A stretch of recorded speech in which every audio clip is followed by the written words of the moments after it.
parang naging ano na natin ang himala. At I think alam na rin po ng tourism office kung paano i-handle. I think they're doing everything para matapos po ang lahat ng stage and all. Pero magpa-flag lang po ako being a stage mom. Kasi po, sa Ben and Ben, tutugtog po yung aking anak. Siya po yung drummer. Si Emilio, si Iyo Marcos. Kaya sana kung pwede kayo manood lahat para malakas ang palakpak.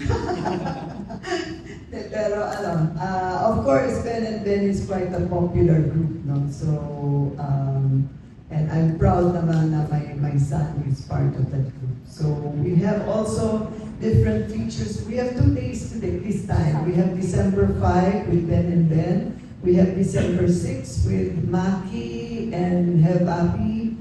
And we have a lot of the local bands na we can be proud of them.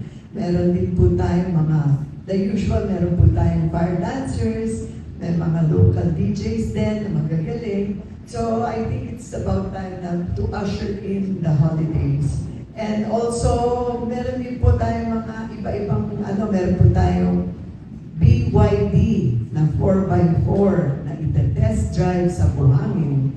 At magkakaroon din ng 4x4 obstacle race. Tapos meron din tayong sunset film screening sa The Fisher ang tawag. Tapos iba-iba, inaayos nila yung mga iba-ibang bamboo installations para ma-celebrate yung community and the work of the fisher folks with forms inspired by bawang and the elements of the sea, including the alat, a traditional fishing instrument.